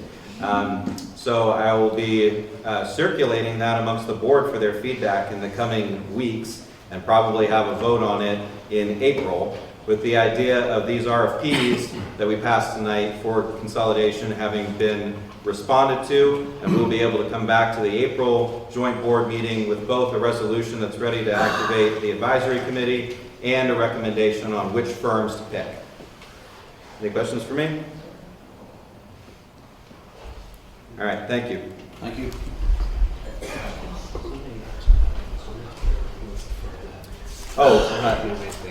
Yes, the comments related to Facebook posts. We do have a policy that if there's obscene language on them, they will be removed. However, they are public comment technically and have to be retained.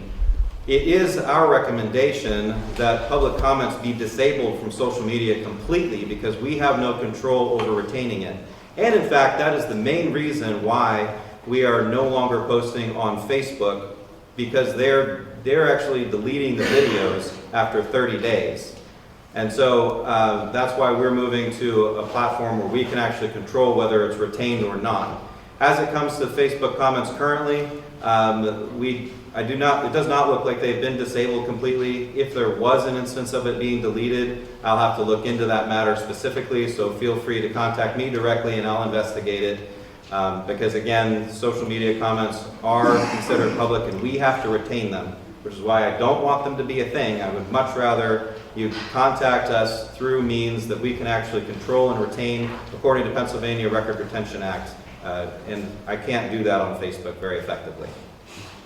And if you don't want to pay for a really expensive service, it's like $2,000 a year in order to copy it every day, then you really need to figure something out. But again, if there was an instance where one of our staff deleted a comment, I'm happy to look into that and just send me the information. Board member comments. I have a couple. Got notice today that we're getting 20 free trees. They're coming April 7th. I'll have them marked where they're going. The city's been gracious enough that they dig the holes, and I'll get volunteers to plant them. Okay, and we're going to get trees for the pots that are out there, so they will look nicer than just a big pot there. And I want everybody to look at my shirt. I had the honor of speaking for some young adults. It's called the Hope Squad. It's at the middle school and it's at the high school. They're picked by their peers. This group is picked by their peers for being approachable. That if you have a problem, if a student has a problem, they can come to these people and talk to them.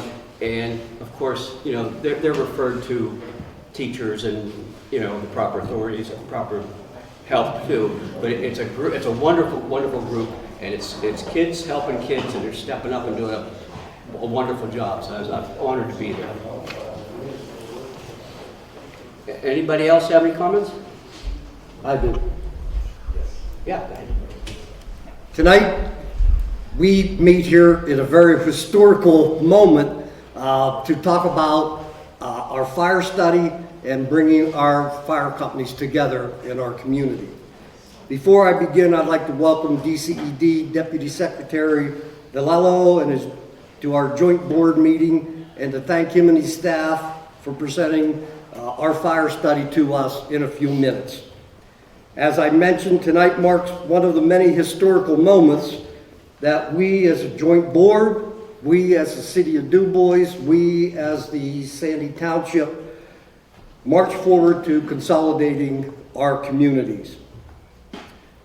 The joint board has done a ton of hard work through subcommittees, countless hours of research, and volunteerism. It is of my opinion that this reflects the willingness to get this consolidation right for our future generations. Tonight, we, the joint board, both our fire departments from Sandy and the city, and our citizens gather here to work in earnest, bringing the fire departments under one umbrella. I, for one, applaud each department and each station to hear the logistic information of implementing such an uncommon occurrence. Who would have thought, on a real serious note, that a few years ago we would gather here tonight to unify our fire departments under one department? I think this is just short of a miracle. And I wish to express my gratitude to each department, each individual firefighter for their patience, their understanding as we work toward this common goal, starting tonight with this fire study. With June 2026 looming, 9 months from now, many tasks have been accomplished. And one of the things I would like to suggest to this board, and you people out in the audience may have heard, that we as the joint board, probably June of this coming year, 2025, I'm sorry, that we work together, have our meetings together, and work as a common board to solve common problems, reach common consensus for our new city. We need to function as one municipality, and just as we are asking our fire departments to do, we should be doing that also. So we, the joint board, have been tasked to deliver this historic adventure, and we, the joint board, needs to be the leaders of our community that you have elected us to be. So my final recommendation is that we as a joint board should take our consolidated message, our consolidated minutes, and vote on everything together. We kind of stumbled a little bit, you know, what's Sandy, what's the city? I would like to see that happen, but that's a discussion that I think the two municipalities have to have and bring that back as a cohesive group. So, thank you very much. Thank you to DCED and Undersecretary Deputy Villallo. We appreciate it, and let's get on with the study. Thank you. Sam, you have any comments? Yeah, I just want to explain my vote on public comment. I didn't think we needed to change anything. I was fine with the public comments the way they were before.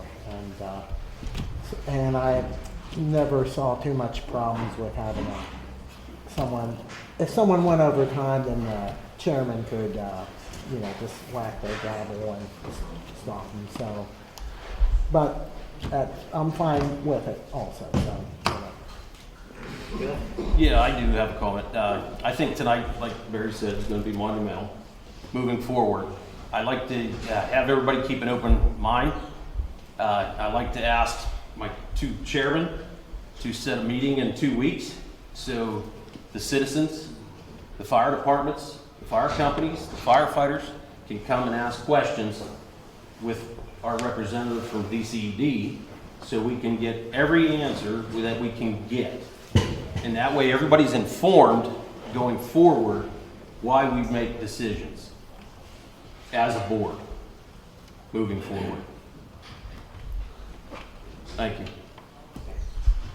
Yeah, a couple things. As you can see, it's still daylight, and it's 7:20, 7:21. So a lot of activity outside, a lot of kids, things like that. So please slow down. Don't be distracted driving, things like that.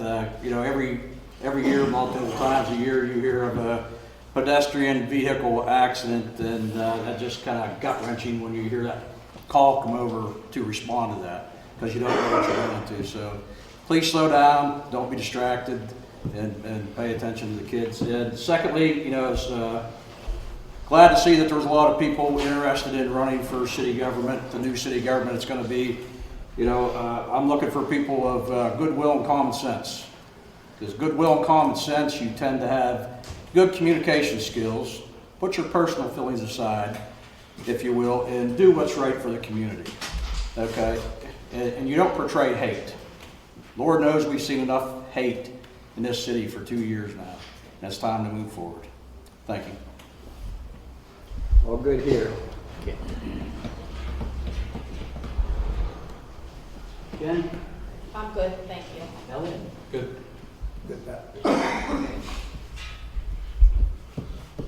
As the business of the joint board is now complete, I ask for a motion to adjourn. So move. Second. Properly moved second. All in favor, say aye. Aye. Please note that we're going to begin the informational presentation by DCED on the fire study very shortly. I'd like a motion to adjourn.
I'll turn on the audio.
pleasure to welcome the DCED this evening in order to present to the joint board the findings of the fire study. You're probably well aware that there have been previous studies. The purpose of this study, I think, was to make it more didactic, more specific, more actionable as we come so close to consolidation. I want to highlight a couple of quick things. First of all, this is an informational meeting, and the DCED is presenting to the joint board. It is open to the public, but it is not a public meeting in the sense that the public is expected or have been allowed to participate.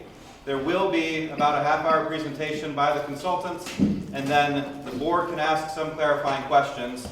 And then there will be a meeting in a couple of weeks, as I had indicated to the joint board when I described the task force and the meeting that was upcoming, that we will be scheduling with the consultants hopefully in a couple of weeks, and that'll be mostly geared towards the fire department so that they can ask specific questions. So I just want to make sure that everyone understands this is not a time to be loud, to ask questions, etc. You're just listening in on a presentation that is to the board. The other thing I wanted to say is that I've had several people contact me saying that, or alleging that people influenced this. The whole point of having the DCED come in and do this study is specifically so that it is not influenced by me or anybody on this board. None of them have seen it. I have not seen it. They sent it to me a few hours ago. I haven't even had a chance to look at it. So no one but the DCED knows what is in this study. And the whole point was to make it objective so that none of us were influencing it, and we can have a completely objective third party indicate what they recommend. And then the last thing I wanted to mention was that there will be no action on behalf of the board tonight. This is only an informational meeting. The report is not going to be something that can be voted on it's not at the point where it could be voted on to accept. There are no recommendations in it that are going to be actionable. The only ones that could have been made actionable were the things that were recommended last month, such as creating the committee. And so at this time, I'd like to turn it over to Ann from the DCED in order to introduce our consultants, and then we'll be up to them. Again, this ought to be about a half hour, then the board will have a chance. At that point, when the meeting comes to a close, Sandy Township supervisors, please go to Oklahoma so that we can have your meeting, which will hopefully be blessedly short, and then we will be completely done for the night. So, Ann, thank you so much for coming. We very much appreciate you and the consultants coming this evening. I'll turn it over to you. Okay, thank you very much for hosting this evening. My name is Ann Weaver-Morrow. I'm a local government policy specialist and support the Emergency Services Program in the Governor's Center for Local Government Services with DCED. So what our program is about is we provide technical assistance and studies such as this for municipalities across the state at no cost. We help with police, fire, and EMS regarding mergers, consolidations, and regionalizations. I want to introduce our two consultants that have worked on this project. Levi Hibbs began his fire career at the young age of 14 with the Goshen Township Fire Company. He also was the youngest officer at Clearfield County as an assistant chief. He recently retired as the chief of the Pine Township Engine Company after 23 years. And under his leadership, he operated as a multidisciplinary department specializing in fire suppression, rescue, and EMS. Chief Hibbs joined the Sandy Lake Volunteer Fire and Rescue Company as a firefighter and EMT, and is continuing his hands-on service to the community where he lives. Beyond his fire career, Chief Hibbs has been actively involved in EMS, and most recently serving as an EMT and tactical EMT with Superior EMT in Grove City. He also serves as an emergency manager for Allegheny Health Network in Grove City Hospital. And then I also want to introduce you to Chief Wathier, who also started his career at a young age of 16. He joined the Presto Volunteer Fire Company and has been an active member there for 48 years. He serves the community as the fire chief for the past 40 years. He also serves as Char West COG Fire Chiefs Committee since 2012 and is the organization's secretary. So with that, I'm going to now talk about, excuse me. We received a letter of intent, and the letter of intent requested that a study be done due to the consolidation of the city of Du Bois and Sandy Township. As part of the government consolidation, the fire departments will be consolidated. The joint board for the consolidation of Du Bois and Sandy has requested that an independent study be completed by DCED to determine the most efficient practices and procedures for consolidating the fire departments. So that's what we're here for now tonight, to go over the findings and recommendations that the consultants will present regarding the data that was collected. So these studies are data-driven. The data is the data, right? They will go over those recommendations. These are just recommendations. You are not forced or deemed to follow any of the recommendations that the consultants have in the study. We would hope that you would, after this meeting, go back, review the report, digest it, and then make good data-driven decisions. If you would like to meet with us again after this meeting, should you have any further questions, please reach out to me and we would be happy to meet with you again and answer any of the questions that you may have. We will take questions at the end of the presentation from the board. And if you would choose to implement and need any further assistance from our team, a letter of intent is required, again, to come back for further technical assistance, to have a consultant come and assist you with the implementation. Okay? And with that, Dan? Good evening. Set this right here. Yeah, you can, it's north for sales in Allegheny County. So, good evening. Thank you for coming tonight, and thank you for having us. I met with, when we started this, we both came up and did site visits. I believe we met with every one of you on the board. We met with the fire departments, all 9 departments. We took 2 different days. Some takeaways that we got from those first site meetings, 2 things. One, yes, there was a study done before, and there was a lot of trepidation and angst and, paranoia about it. At that time, I guaranteed each and every one of you that I am a third-party neutral. Levi is a third-party neutral. I don't give a care what that other study said. I have not looked at it. Somebody sent it to me. I haven't looked at it. This is your study for now, okay? We are a third-party neutral. These are recommendations. These are recommendations based on data we received, going around doing the site visits, and the experience that him and I have had. Now, one of the things this study benefited from was there are 2 of us, okay? There are 2 of us on this, not just one. And we bounced stuff off of each other, and we looked at the data, and we disagreed on some things, and we agreed on a lot of things. But this was a 2-person study, okay? The other thing we took away from all those meetings, and a lot of people had different opinions and different thoughts, but one of the other things in talking to the 9 fire departments were, we're all for this. We really need this. As long as you don't change what we do and don't change anything in our station, we're perfectly fine with it, okay? Ain't gonna work, okay? Not gonna work, so. Where'd you get that picture? One of the first recommendations, and Levi covered this last month, was to merge all 9 departments into one. Okay? There's some financial reasons for this. There's some grant reasons for this.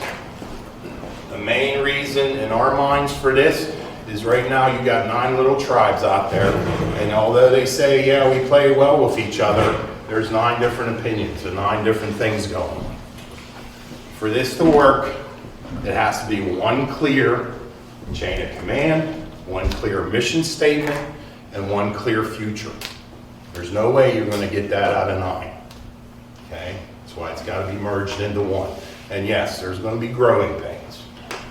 Okay? Yes, you're probably going to lose some members over this. Okay?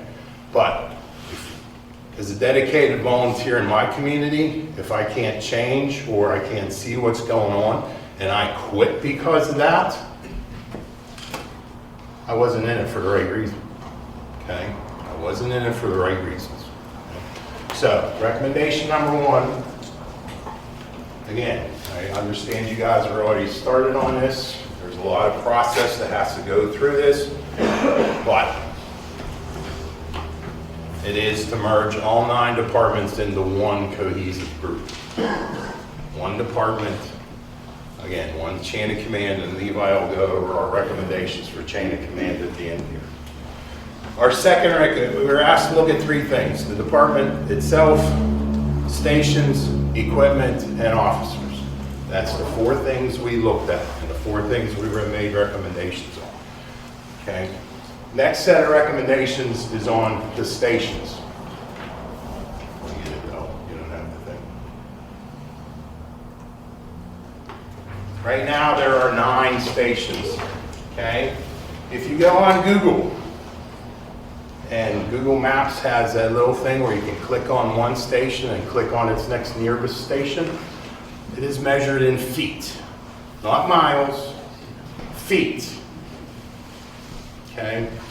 We went around to most of the stations. A lot of stations are older.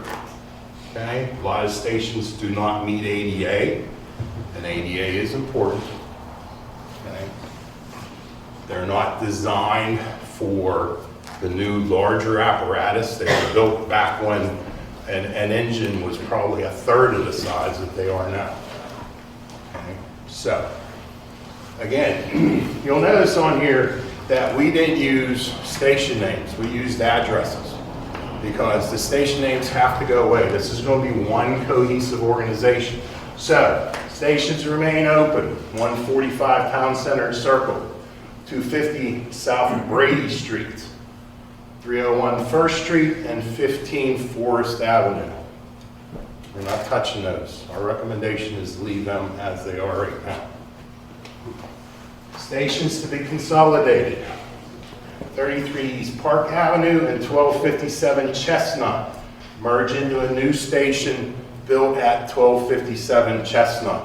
We understand they have the room. They already had some plans for a station. We recommend that this be designated, since this is going to be one department and this will be a new building, that this be designated as the main station. Okay, that's where the meetings will take place. That's where your officers will have their offices at. That's where the air compressor will be. That's where you clean gear. A main station, where the rest of them will be substations. All right.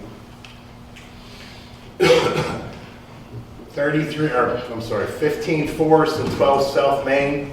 Again, there's going to be some money needing to be spent here. Those 2 stations are on the western half. We recommend that a piece of property be found between those 2 stations and a substation put in. To merge those 2 stations into one. All right. Both of those stations, neither one are very well set up. The one is like a maze and it's real tight. The other one is a garage, a building and another garage. Just, it's not very conducive. We feel both of these. And when I'm talking main station, substation, main station is just that. It's where your offices and stuff are. Substation is for the trucks, a little bit of room for the members. Okay, but it's a substation. right? They don't have to be Taj Mahals. They have to be practical with the new nuances, ADA protection, safeguards for the firefighters, showers, diesel extraction systems. They should be up to new standards. Okay. 418 South State Street. Once the new stations are built, we recommend that that station also be closed, and those operations will be moved down south to 250 South Brady.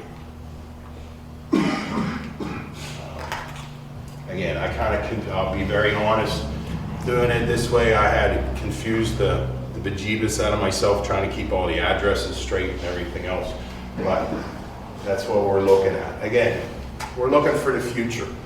With these consolidations and movements, you're going to have a station to the south, station to the east, north, and west, below Interstate 80. Above Interstate 80 is a totally different ballgame.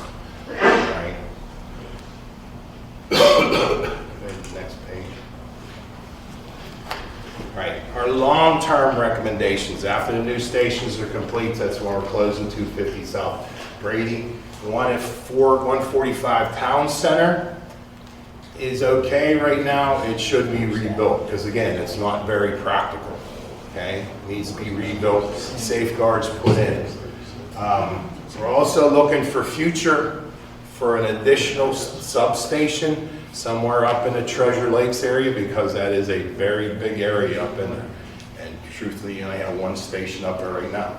But the stations from down here that can go up there and help cover, but there is only one for the amount of houses and land that is up there.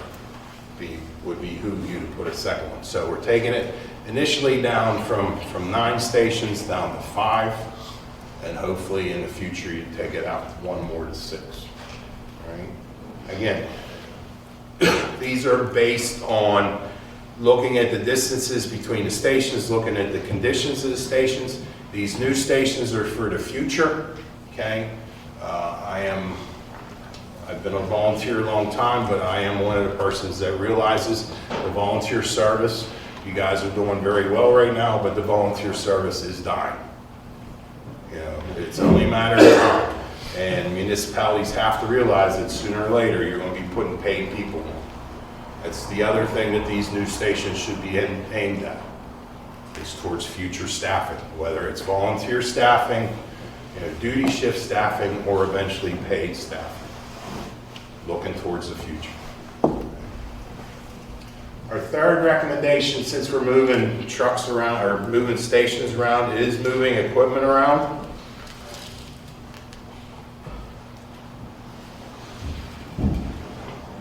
Right now there are 24 pieces of apparatus in the 9 departments.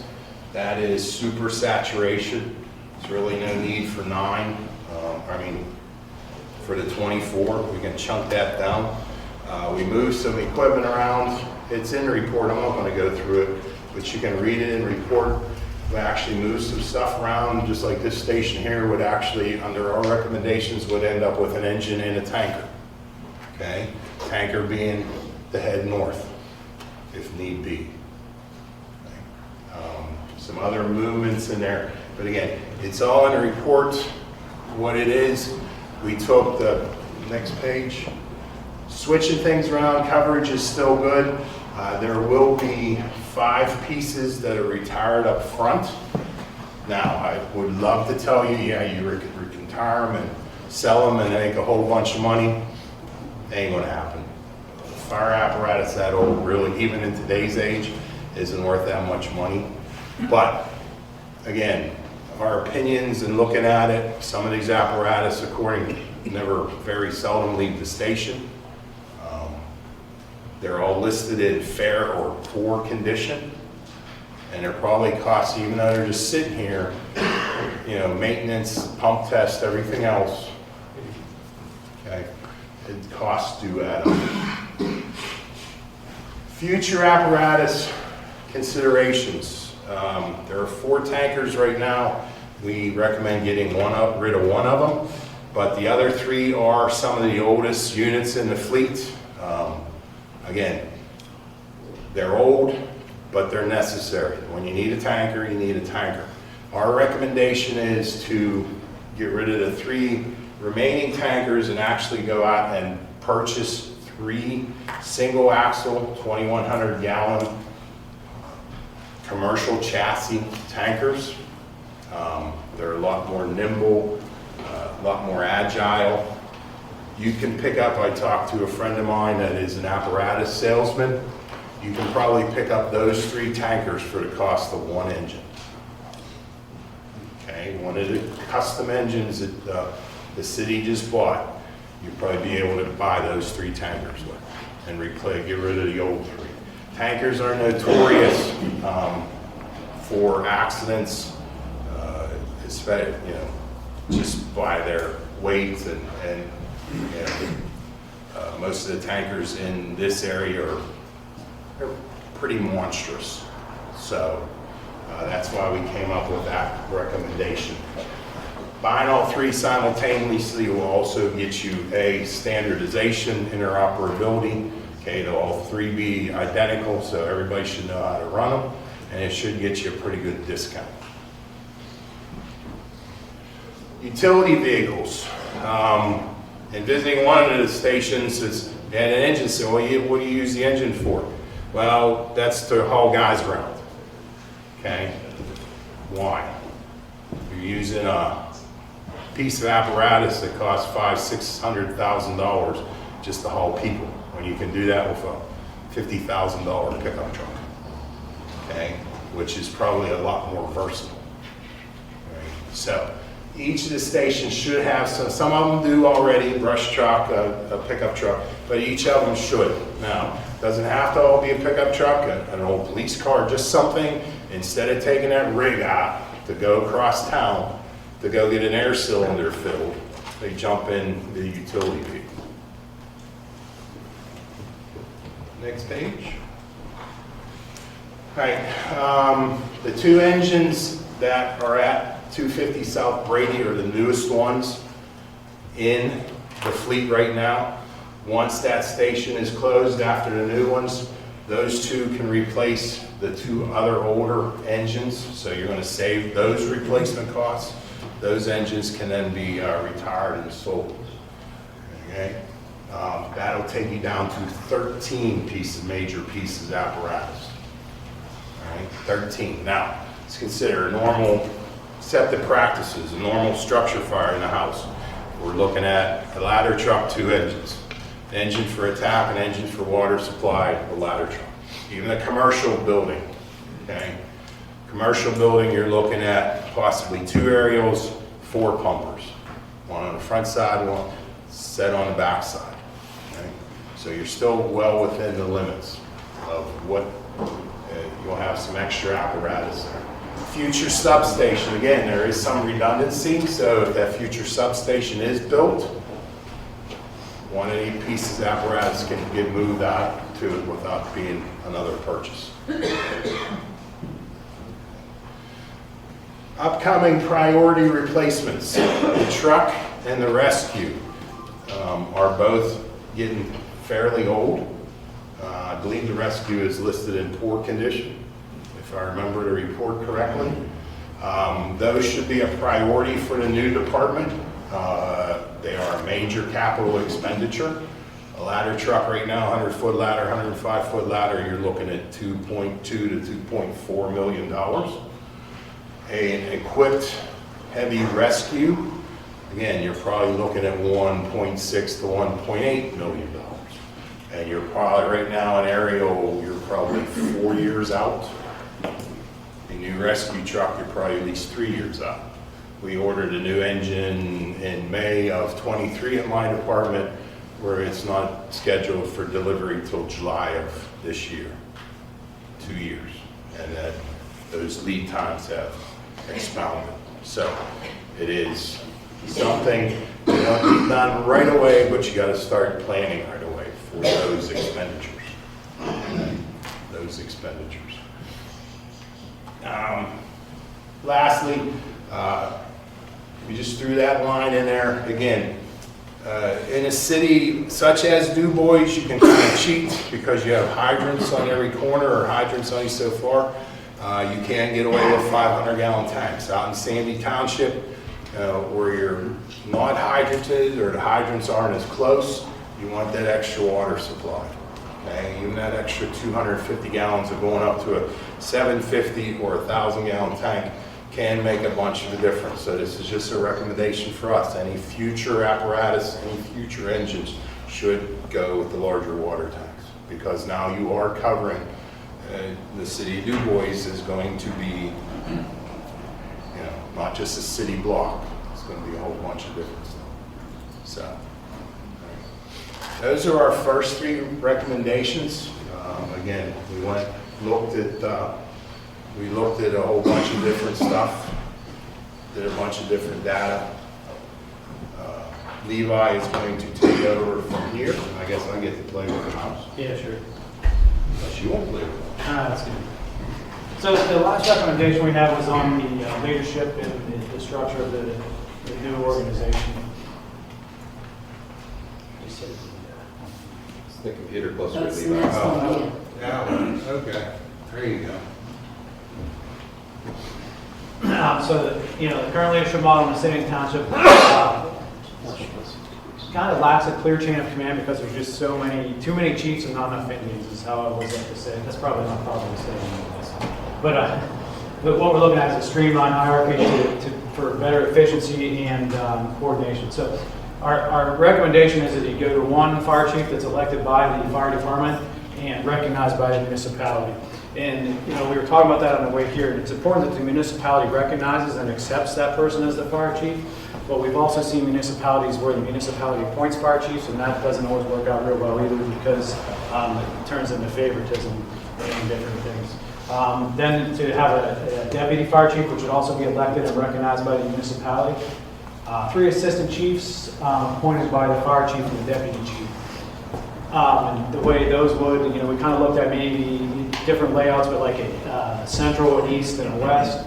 Obviously, depending on who those officers are, that may realign where the area that they actually cover. But our recommendation would be for them to cover a specific area and then answer up to the deputy and fire chief. Each assistant chief will oversee designated response districts and 2 stations out of the stations that are out there.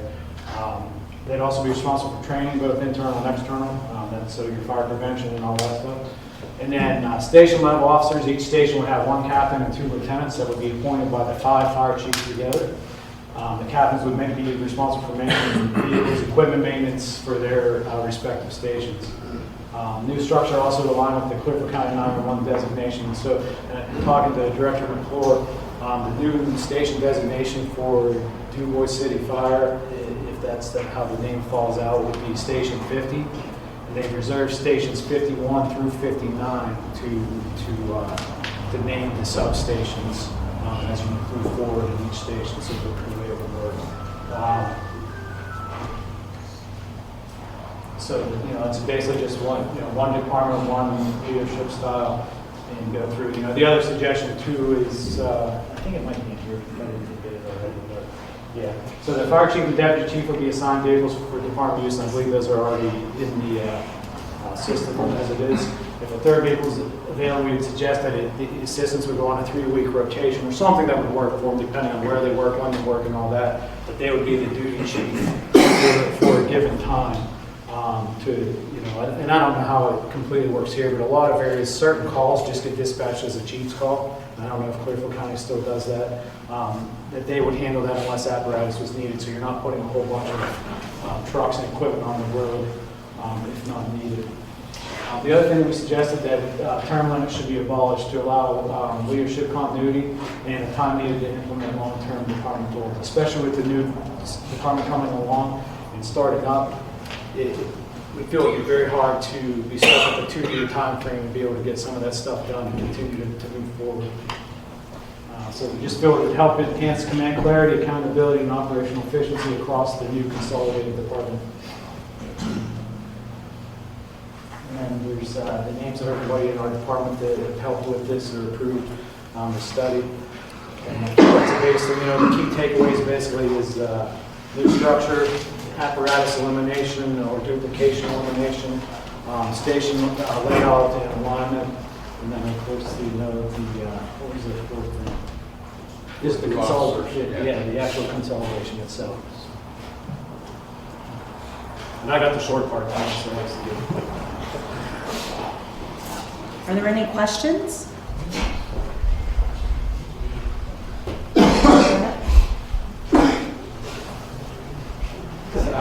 So part of the reason for consolidation is cost saving and efficiencies. It looks like you proposed 2 new buildings. How are we seeing cost savings from that? Well, you're proposing 2 new buildings, you're eliminating 3. Maintenance and upkeep on those 3 buildings. Your new buildings will be more energy efficient than assuming the older stations because they are old.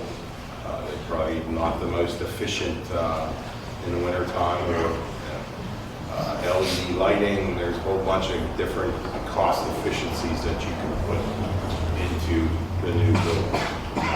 The initial price, yes, you're going to have the initial price tag, what the real estate market is, or what plans if those existing structures can be sold or reused for another city purpose, where you're going to save costs there instead of buying and renovating. So there is a cost savings, and we're also looking towards a future with that. So yeah, it's going to cost some money up front, but in the long run, it should actually save you some. You've mentioned substations. Tell me more about that. What, like the size and what would be there? A substation is more just, it's going to house the apparatus, it's going to house the equipment, the members' equipment, any little spare equipment, but you don't need the offices. You don't need like a chief's office or a president's office. You don't need a big meeting room. You might put a little day room in for the guys to hang out, but it's yeah, definitely bathroom facility, shower, stuff like that. How many square feet? It depends. I mean, you're going to look at probably a 3-bay garage, 2 pieces of apparatus instead of 20 feet wide, 50 feet long, a bay? Yeah. Depending on what's going on. Depending on what apparatus. What apparatus. Now, we do have the ladder truck being put into the new station, the new main station, so accommodations can be made for that, because obviously a ladder truck is a lot longer, so you have to accommodate for that. So, I mean, a basic substation, you figure 3 12-foot garage doors across the front a little bit, so 50 feet by 80 feet, probably something like that would be.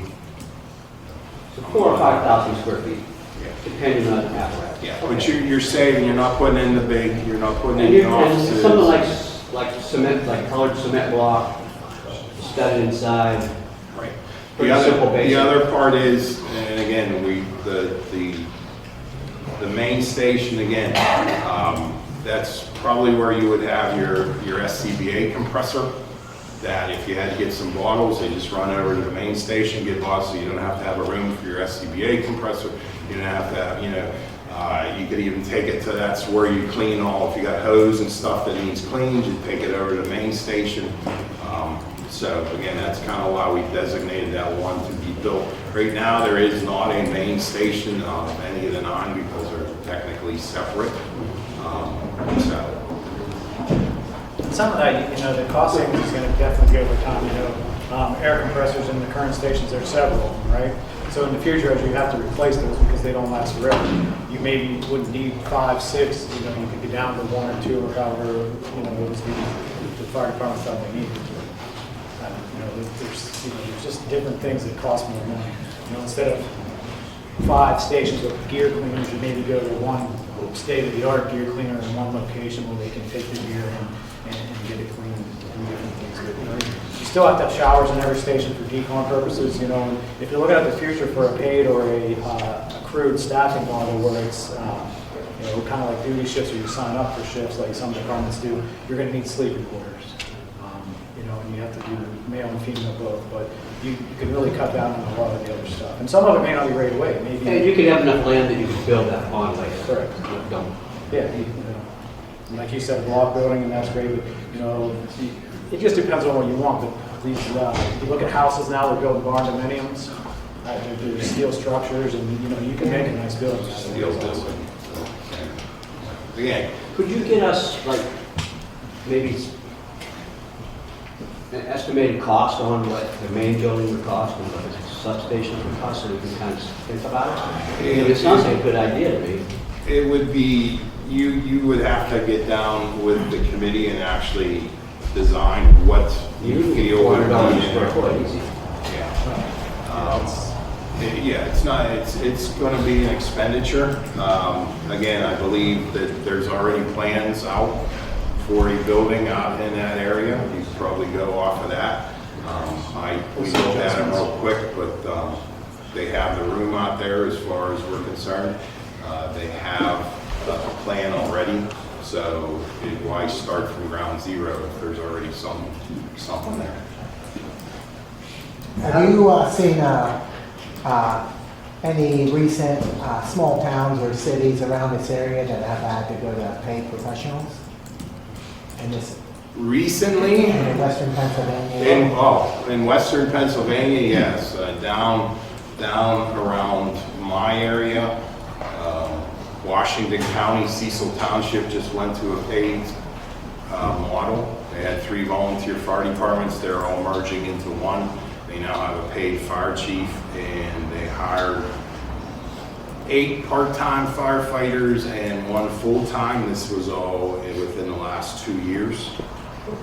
South Strabane Township has had paid firefighters for a while. They are now hiring more. My own township, we have, my township pays for a 2-person duty shift. We have 2 people in one of the stations from 8 to 3:30, Monday through Friday. Our township, and then this year was the first, they were slowly ramping it up. First year they paid 50%, then they went 75%, and this year they're actually paying 100% of those wages. We have several down that way that are starting to pay for duty shifts, and just to make sure there are people. And this was all due to lack of volunteers? Yes. Even though that area is probably broke since the natural gas industry down that area. Yeah, well, that's just it. It's grown too much. I use my own district. I would say within the last 15 years, there have probably been 250 to 300 single-family houses built in my district. Out of all those houses, even with our recruitment and retention and everything we throw at it, we've gotten 1 member. So as these areas grow, and Washington County is growing great leaps and bounds, my township is one of the only townships in our area that has any land left to grow. People now, your families now, the husband works, the wife works. I've had kids, you know, I almost got, my wife was a firefighter, and we got married, and even though she has experience, we almost got divorced over the fire department. So, you know, it just takes time, and people are not willing to volunteer anymore. So hopefully it doesn't happen for a while, but eventually it's going to happen. And municipalities, what a lot of municipalities don't realize is, according to state law, you are responsible for fire and EMS. You don't, take this wrong, right, wrong. You don't need a police department. According to state law, you don't need a police department, but you need to do fire and EMS. So once you lose those volunteers, and that happens all around, and you can't pull somebody else in, guess what you got to do? You're going to start paying for it. Now, again, it's a responsibility of the municipality. Yeah, you could probably put 2 guys on a shift and call that your fire department, but if you're going to do your residents right, you're going to be paying. And there's different models for that out there. It doesn't mean you have to go hire 60 people tomorrow and have a paid fire department. You know, there's different ways to do it. You can open it up where you say, hey, we need these shifts covered because this is when we struggle the most for the most volunteers. And then you open it up to the guys in the room that are available those days to fill those shifts, and they get a stipend or something. You know, there's so many different models out there that are working very well. And I think that's what you're going to see more movement toward that. And then, you know, the areas that can afford it, and as consolidations and mergers take place, then, you know, the paid staff. But it's, you know, paid fire department's expensive, don't get me wrong. You know, the city of Pittsburgh, they, until, you know, the last few years finally started getting some equipment replaced, but they were running old beat up equipment because 99% of their budget was payroll. So it's Municipality in Mount Lebanon has a paid department. I don't know if anybody's familiar with Mount Lebanon in Allegheny County. It's a, I would say, a very affluent community, but their paid fire department's budget is $3.5 million a year. I have a two-part question. Have you put a timeline on what you refer to as consolidating our fire departments? And I'll go to Ann and say, is there funding to get this started for our new municipality? So I'm going to answer both those. Okay. But so there is a timeline in the study. We only showed you like 6 slides, and there's 30 some.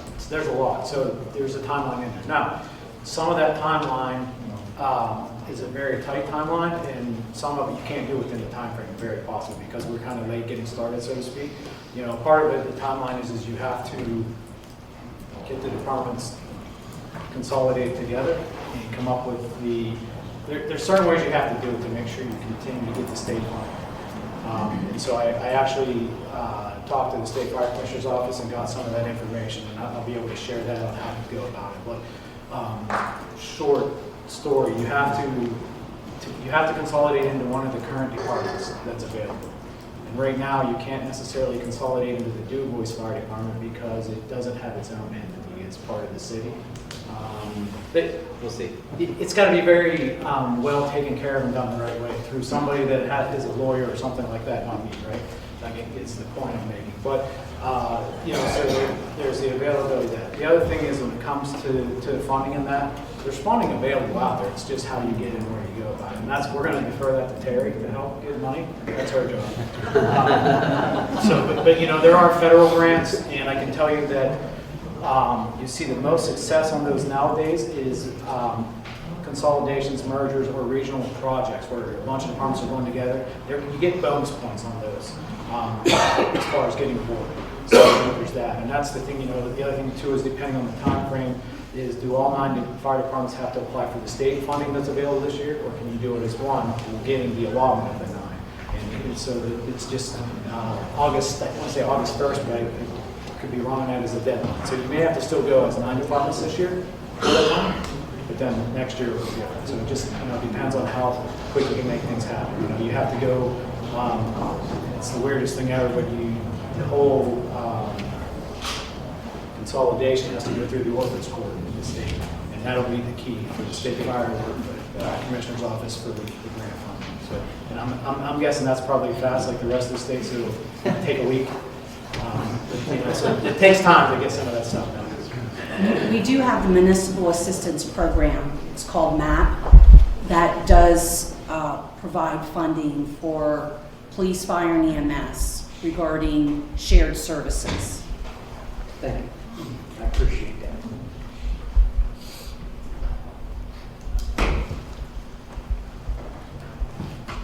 Anything else?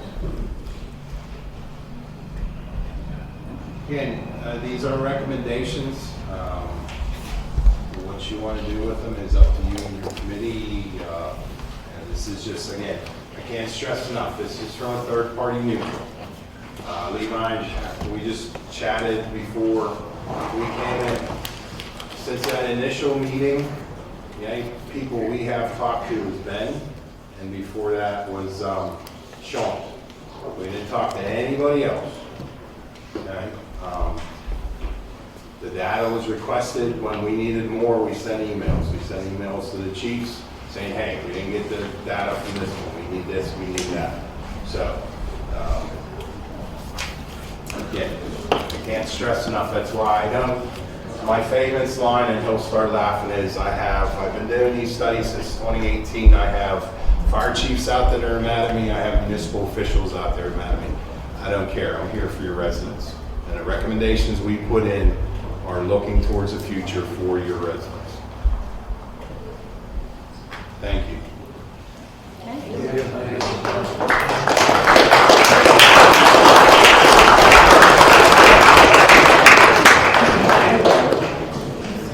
Who's their boss? Me.